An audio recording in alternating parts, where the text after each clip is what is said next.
తెలంగాణ ప్రభుత్వ పెద్దల పేర్లు చెప్పి అమాయకుల నుంచి కోట్లు దండుకుంది ఓ ముఠా. అధికారులను కూడా వదలలేదు. డబుల్ బెడ్రూమ్లు ఇప్పిస్తామని, ప్రభుత్వ ఉద్యోగాలు ఇప్పిస్తామని, ట్రాన్స్ఫర్లు చేయిస్తామని జనతా గ్యారేజ్ రేంజ్లో దుకాణం తెరిచారు. ప్రభుత్వంలోని పెద్ద తలకాయ పేరు చెప్పుకోవడమే కాదు,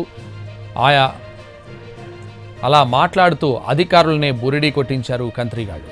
ప్రభుత్వ స్టాంపులతో నకిలీ పత్రాలు కూడా సృష్టించారు. అయితే ఓ అధికారిని బురిడీ కొట్టించబోయి అడ్డంగా దొరికిపోయింది ఈ ముఠా.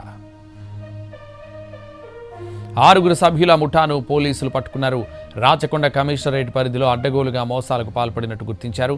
రాజకీయ నేతలు, ప్రభుత్వ పెద్దల పేర్లు, అధికారుల పేర్లు చెప్పి మోసాలకు పాల్పడ్డారు. ప్రభుత్వ సలహాదారుడిగా ఉన్న వేం నరేందర్ రెడ్డి తెలుసని ఆయనతో మాట్లాడి డబుల్ బెడ్రూమ్ ఇళ్లు వచ్చేలా చేస్తామని హామీ ఇచ్చారు. మాయమాటలతో నమ్మించారు. ఒక్కో లబ్ధిదారు నుంచి 2-3 లక్షల చొప్పున వసూలు చేశారు. లబ్ధిదారులు కూడా పూర్తిగా నమ్మేలా ఫేక్ పత్రాలు సృష్టించారు. డబుల్ బెడ్రూమ్ ఇల్లు మంజూరు అయినట్లు ప్రభుత్వ స్టాంపులతో ఉన్న సర్టిఫికెట్లు తయారు చేసి ఇచ్చారు.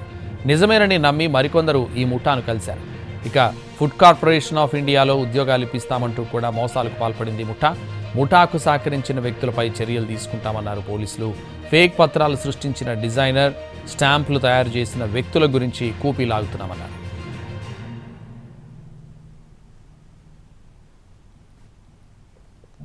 ఈ జాబ్ ఇప్పిస్తామని చెప్పేసి, అంతేకాదు ట్రాన్స్ఫర్స్లో రెండింటిలో కూడా ఇట్లా ప్రభుత్వ సలహాదారులు వేం నరేందర్ రెడ్డి గారి పేరును చెప్పడం జరిగింది. దీంట్లో ఒక డిపార్ట్మెంట్లో ఇప్పుడు సోషల్ వెల్ఫేర్ స్కూల్స్ ఉంటాయి, గురుకులాస్ ఉంటాయి. ఆ గురుకులాలో ఉన్నటువంటి సెక్రటరీ గారి దగ్గర కూడా మీరు వెళ్ళడం జరిగింది. ఇందులో ఏం చేశారంటే, ఫస్ట్ ఒక ఉద్యోగం కావాలని వెళ్ళారు వాళ్ళ దగ్గర. ఫస్ట్ వీళ్లే ఉద్యోగం కావాలి అని ఎలా అన్నారు, వేం నరేందర్ రెడ్డి గారు ఫోన్ చేసినట్టుగా చెప్పి ఉద్యోగం ఈ పలానా వ్యక్తికి ఇప్పిమని చెప్పి పంపించారు. వీళ్లకు నేను మాట్లాడుతా వేం నరేందర్ రెడ్డి గారు మాట్లాడుతున్నట్టుగా చెప్పారు. వాళ్ళు అసలు వీళ్ళు